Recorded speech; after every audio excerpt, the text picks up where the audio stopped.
নির্দলীয় সরকার, অরাজনৈতিক সরকার, অন্তর্বর্তীকালীন সরকার।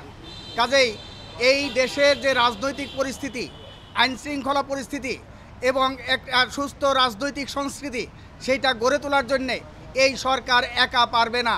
কিন্তু আমরা লক্ষ্য করলাম সরকার অভ্যুত্থানের পরই রাজনৈতিক দলগুলোকে আস্থায় নিয়ে তাদের সাথে আলাপ আলোচনা পরামর্শ না করে এককভাবে তারা এখানে সিদ্ধান্ত গ্রহণ করে দেশ পরিচালনা করতে গিয়ে একটা লেজে গোবরে অবস্থা তারা তৈরি করেছে। আপনারা জানেন এই সরকার যখন খুব বিপদে পড়ে আর সামলাতে পারছে না, টালমাটাল অবস্থা এবং মানুষ বিক্ষুব্ধ হয়ে উঠছে, তখন রাজনৈতিক দলগুলোকে আমাদেরকে ডেকে এখানে দেখায় যে এরা সবাই আমার সাথে আছে। আমরা এই সরকারকে সমর্থন করেছি ঠিক, কিন্তু অভ্যুত্থানের আকাঙ্ক্ষার পরিপন্থী কোনো কাজ করলে আমরা এই সরকারকে সমর্থন করব না, তার বিরোধিতা করব, সমালোচনা করব। আর অভ্যুত্থানের চেতনার আলোকে যদি কাজ করে আমরা সেটাকে সমর্থন করব, সেটা আমরা স্পষ্ট জানিয়ে দিয়েছি।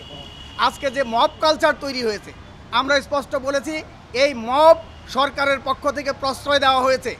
ইতিপূর্বে অনেকগুলো ঘটনা, সেই ঘটনাকে কঠোর হস্তে দমন করা এবং মব সন্ত্রাসীদের বিরুদ্ধে কার্যকর ব্যবস্থা গ্রহণ না করার কারণেই আজকে নতুন করে যে মব সেটাকে ঠেকাতে পারছে না, আইনশৃঙ্খলা রক্ষাকারী বাহিনী তারা এটাকে নিয়ন্ত্রণ করতে পারছে না। আমরা সেই কথাটা বলেছি।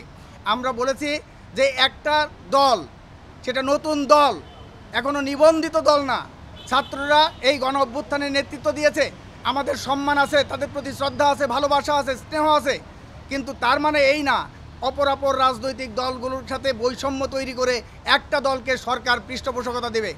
এখানে আমাদের রেদওয়ান ভাই আছেন, উনি বলবেন, উনি বলেছেন ওখানে যে কোনো মন্ত্রী প্রতিমন্ত্রীও তো এই ধরনের প্রোটোকল পায় না, যারা এই নতুন দল তাদেরকে যেভাবে প্রোটোকল দেওয়া হচ্ছে।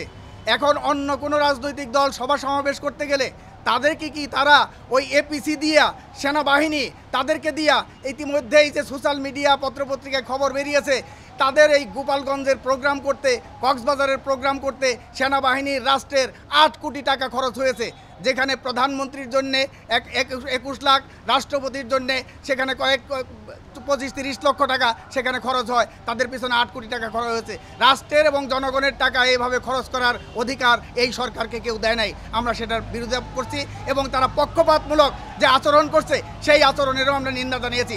আমরা সেই জন্য বলেছি যে আগামী দিনে অনেকগুলো সংস্কারের প্রস্তাবে ঐক্যমত্য কমিশনে ঐক্যমত্য আমরা হয়েছি।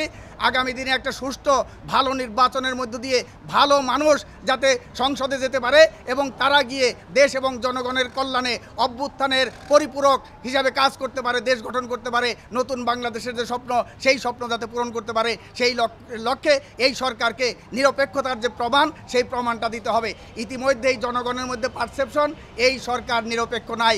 কাজেই আমরা বলেছি সরকার যাতে নিরপেক্ষ থাকে, নিরপেক্ষ ভূমিকা যাতে পালন করে, নিরপেক্ষতা ক্ষুণ্ণ হলে এই সরকারের অধীনে সুষ্ঠু নির্বাচন সম্ভব হবে না বলে আমরা জানিয়েছি। আমরা বলেছি যে এই ধরনের যে মব হয়, মাইলস্টোনের ঘটনায় সেখানে পক্ষপাতিত্ব হয়েছে, সেখানে সেনাবাহিনী ছাত্রদেরকে, শিক্ষকদেরকে, অভিভাবকদেরকে তারা তাদের পিটিয়েছে, তাদের উপরে হামলা পরিচালনা করেছে, নির্যাতন করেছে। এখানে দেখেন পক্ষপাতিত্বের আরেকটি নমুনা, যেমন মুক্তিযুদ্ধের সময় সেনাবাহিনী ছাড়া কেউ বীর শ্রেষ্ঠ হতে পারে নাই, অথচ সিভিলিয়ানদের মধ্যে অনেকেই তারা এই বীরশ্রেষ্ঠদের চেয়েও অনেক বেশি গুরুত্বপূর্ণ ভূমিকা সেখানে পালন করেছে, শহীদ মৃত্যুবরণ করেছে, তাদেরকে বীরশ্রেষ্ঠ ঘোষণা করতে করে নাই। এইবারও আমরা দেখলাম সেখানে মাইলস্টোনের ঘটনায় ওই যে বিমানের যে পাইলট, ফ্লাইট লেফটেন্যান্ট, তিনি মারা গিয়েছেন।